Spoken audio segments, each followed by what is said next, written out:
Hey guys, I'm Sage Valentine. Happy New Year, happy holidays. This is my first video of 2017 and I'm super duper happy, as you can see with the smile on my face. So let's just get down to it. Right now it's all about NBC's Emerald City, the first two episodes, which are entitled The Beast Forever and The Prison of the Abject. This show, in my opinion, is a fresh take on The Wizard of Oz that doesn't mess around with the source material, aka the book series. And if I remember correctly, there are 10 books in the series. I believe that's how many books are in there. I could be wrong, and if I'm wrong, leave me a comment, let me know. But from the interview that I heard them say 10 books. Seeing the pilot episode, The Beast Forever half, again, was pretty awesome because the first time I saw it was at New York Comic Con.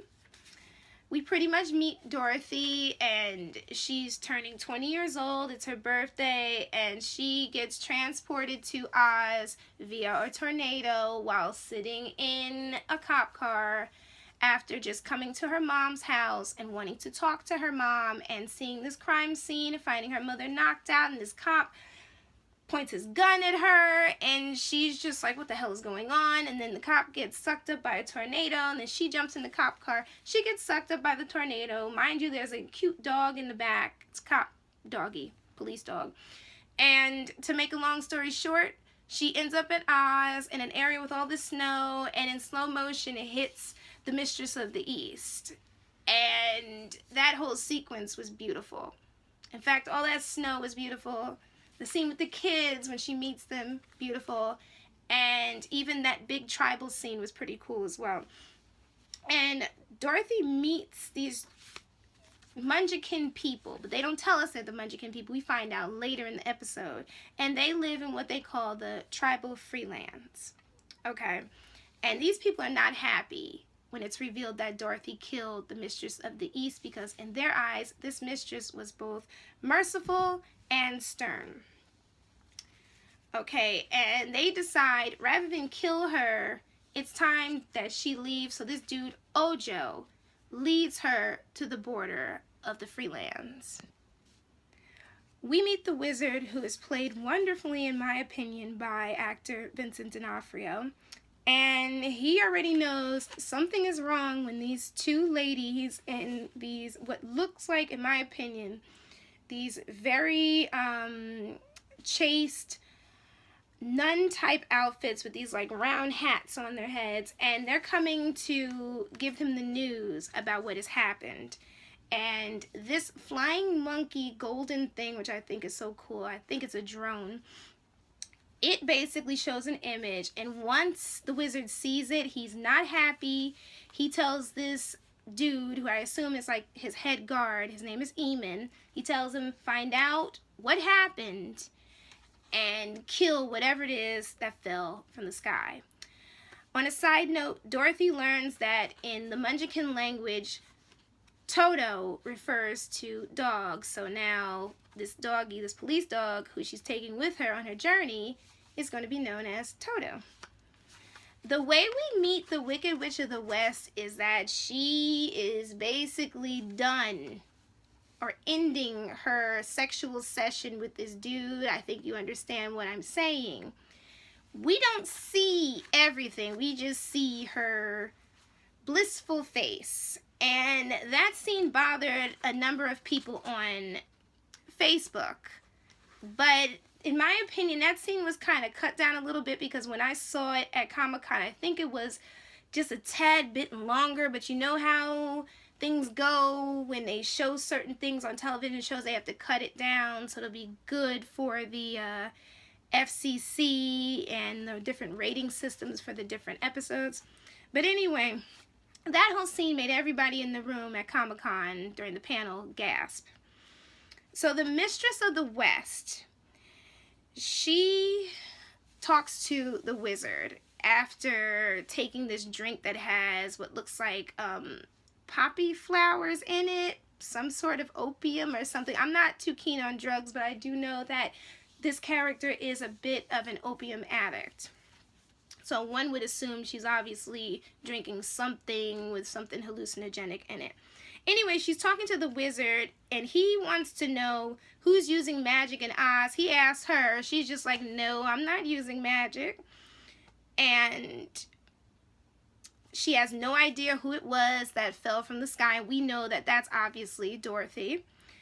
And she reveals that one of the wizard's ladies-in-waiting, or that's what I thought they were at first, but it's revealed that they are a part of his council. She's pregnant, and that's a no-no. And to make matters worse, she's pregnant by the guard that's with him at this brothel. Did I say that the Mistress of the West owned a brothel? Yeah, she definitely does. And also on a side note, in case you don't know, it is revealed, kind of, sort of, I kind of read it in an article, but anyway, that when magic was outlawed in Emerald City, West was the first one who was just like, okay, whatever, I'm down with it. Dorothy, while traveling with Toto and Ojo, who is the heavyset man with the tribal makeup and all of the fur and everything, and he's taking her through the mountain to leave the tribal lands and at least make it to the border. She learns that anyone who violates the law of magic within the East gets stuck in this mud pit that she sees. And this was decreed by the Mistress of the East. Ojo tells Dorothy she needs to apologize to the wizard, and then I guess he will help her leave. And she is forced to walk a road covered with poppy pollen, or we know this road from The Wizard of Oz, which is basically the yellow brick road. But it's a more realistic version of it. So Dorothy is spacing out because this poppy pollen is basically a hallucinogen, because, I don't know if you know this, but opium, the drug, is made from poppies. So she sees this man who's tarred and feathered and tied to this T with barbed wire, and it looks really religious, almost like he is crucified. It's just really unnerving.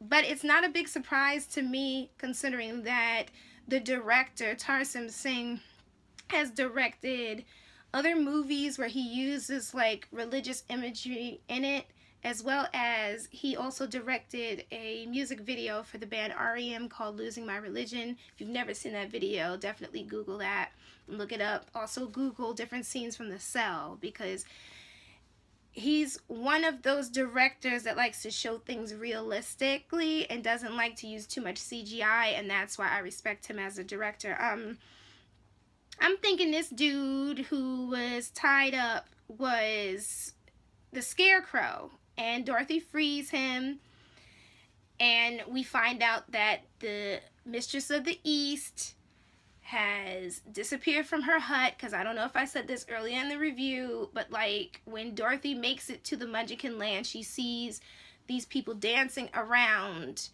this pyre they created for the Mistress of the East, and they put her body on it and everything.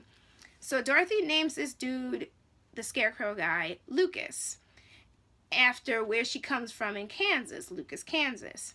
So then East appears out of nowhere while Dorothy and this guy are resting. And she's kind of like perched above them, and like the fabric from her dress is flowing. It's just beautiful. Such a beautiful scene. So Lucas and Dorothy start to space out together once they wake up, because I think Lucas wakes up first and Dorothy's kind of like, you know, just staring kind of out there. So then East pops up, and Dorothy finds a way of talking East into using the handgun that she's holding to shoot herself in the head, and then she dies. So they cut to the next scene, and we see West, and she's kind of clutching her chest or clutching herself, and she's just distraught because I guess she felt that her sister East had died. And North, or Glinda as we know her best, she feels it as well, and she's just pissed off at the wizard, and she blames him. So the wizard proclaims that he'll protect the people of Emerald City from the magic in the woods, meaning Dorothy. And even in death, when they show East, she just looks gorgeous. And East golden medal ruby gloves end up going to Dorothy. And those things are beautiful. So the second episode begins. It's entitled Prison of the Abject. And in this episode, we see Isabel, the member of the council who was, and by council I mean the Wizards Council, because it's all female and they all wear those things on their heads that makes me think that they are nuns or something. Which is the reason why I'm not surprised when we learn that those women are all supposed to be chaste, i.e. not supposed to have sex at all. At all. And that whole thing came from the Mistress of the North, Glinda. It didn't come from the wizard. He just went along with it. So Isabel's trying to save face with the wizard after everything that she tried to keep secret is now out there. And the wizard's not trying to hear it. Glinda, the Mistress of the North, arrives at Emerald City in grand fashion. She threw major shade at her baby sister, West. She is something else, Glinda. Something else.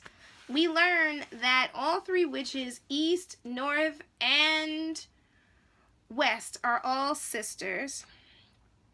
And now that West and North, Glinda, are left, they are going to ally together.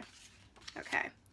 Lucas and Dorothy are heading to Emerald City, but Dorothy realizes that Lucas is bleeding.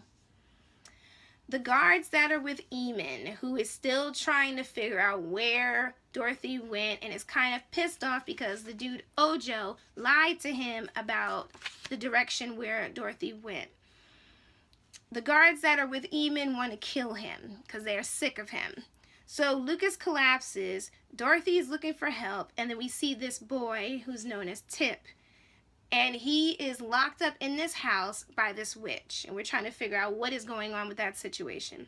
So West and Glinda talk to the wizard, and Glinda is clear that this new girl, Anna, who's played by actress, I believe her name is Isabel Lucas. I think she was in one of the later Transformer movies, I think. She is going to replace Isabel, and Glinda is clear that Anna will remain chaste, throwing yet another round of shade at another character. Glinda is just something else. The wizard wants Glinda and West to break some sort of spell by opening some sort of prism. It all comes from the Mistress of the East. And pretty much neither witch can do it, because I believe it's West who said it, that usually they have an apprentice who they teach all their spells and stuff to. But unfortunately, the wizard said nobody's doing magic, so there's no apprentice, so there's nothing that they can do.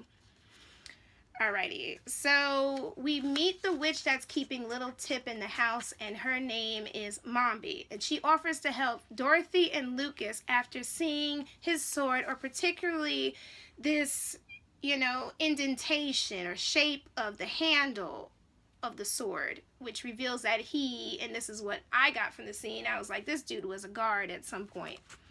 I just got that weird feeling. So that's the only reason why Mombi wants to help, because she has a plan to do something to Lucas at that point. So Eamon is attacked by this other character named Dorian, and we learn later that Eamon killed Dorian. I mean, I don't know why Dorian or anybody else thought that they were going to be able to kill this dude. I didn't think Eamon was stupid, but it is what it is. So Mombi reveals that she knew that Lucas was a guard, and she believes that Dorothy might be a witch of some kind.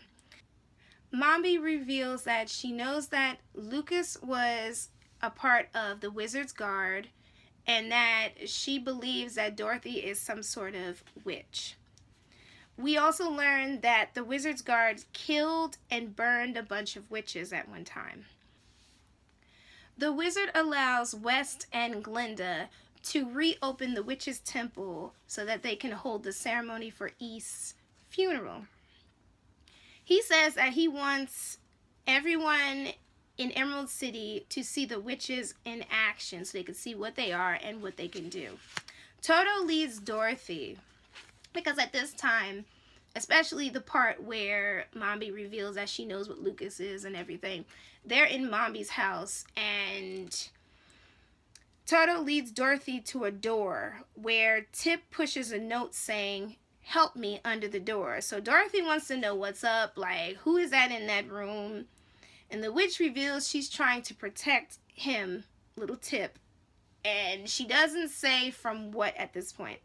The wizard seems to like that new girl, Anna. And on a side note, I was on Facebook, and this lady was just like, "Oh my goodness, these virgins are being offered up to the wizard." And I'm like, no. Those women, once again, are virgins or chaste because of a decree laid down by the Mistress of the North. The wizard has nothing to do with that, and these women are not here for him to have sex with, kiss, or anything. They're just here to be a part of his council.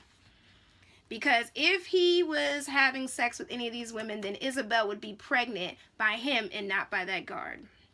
Alright. So, West reveals her power during the funeral scene. And she takes in East's power into her body.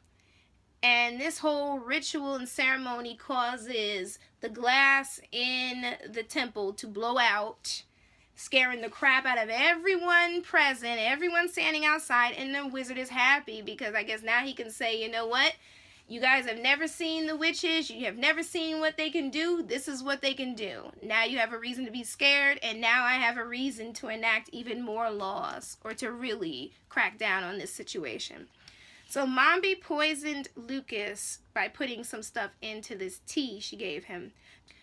Dorothy took Lucas's sword and went up the steps, and it appeared that she was headed to find out what the heck was going on or to go after Mombi. Meanwhile, West is all messed up after taking in East's power and everything that she had within her. It was like this blue liquid that went into her body, or blue essence, and then she had to kind of vomit it out into this jar. Glinda could care less about how West is doing, how she's feeling. Glinda's only concerned about East's spells, and she wants them. And she looks at West as though West is some sort of waste, pretty much. Now, Tip escapes and is running around the house, and somehow Jack gets in. I'm trying to remember if Dorothy let him in or something, but anyway, he's in the house with Tip. They're going through the house trying to find this medicine that Mombi kept giving Tip. And all of a sudden, Tip runs off. Jack chases after her. They're out of the house. Mombi comes downstairs. She is pissed that Tip is gone. She's enraged. She goes after Dorothy, and Lucas hits her over the head with something and starts bludgeoning her and just keeps bludgeoning and bludgeoning and bludgeoning. I'm just like, dude, I think she's dead or she's down for the count. Like, why are you so angry? I can't wait to find out why this dude is so mad. I understand that Mombi poisoned him, but this dude went way overboard with the bludgeoning. He kind of Negan'd her in the head. I think every time somebody gets bludgeoned on TV, now it's going to be the Negan effect, or you just got Negan'd or something. Obviously, you can tell I watch a lot of Walking Dead. But anyway, Tip reveals to Jack that she has bad blood and she really, really needs that medicine that Mombi has been giving her. Glinda and the wizard have what they call a love-hate relationship, and the wizard makes it clear that now that Mother South is dead, there are no more witches in Emerald City. So in other words, he is declaring war on the witches, pretty much. And he tells Glinda, it's about time you leave because people are far more afraid of you now than they were when you got there. So in other words, that whole funeral sequence did nothing but heighten everybody's fear. So now it's time for Glinda to bounce. So something is up with Lucas. He is losing his mind. I don't know what's going on. Dorothy's afraid of him, but I do think Lucas and Dorothy are going to get together, and it's revealed that I did not want to be presumptuous as to whether or not Tip was a female or a male, but something about the character is giving me this impression that Tip was not what Tip seemed. And when it was revealed that she had breasts and she had long curly hair, I'm like, well, what was going on with that medication? Like, what was that medication doing? And more importantly, is Tip the beast forever? And that's why Mombi drugged her up pretty much. Also, apparently Mombi is not dead, and this is one of those series where just because somebody's dead, it doesn't necessarily mean that they're going to stay dead. And I feel so sorry for Dorothy, because now she doesn't know who she can trust at this moment, because everyone is pretty much suspect. So anyway, guys, thank you so much for tuning in, and I will definitely leave a link to the AOL Build series Emerald City panel that I attended on January 4th. It is online, but I'll just make it easy for you by including that link in the description box below. And don't forget to leave me a comment and let me know what you thought of Emerald City and what you think is going to happen next. I love you all. Take care, and until next time. Bye, guys. Bye.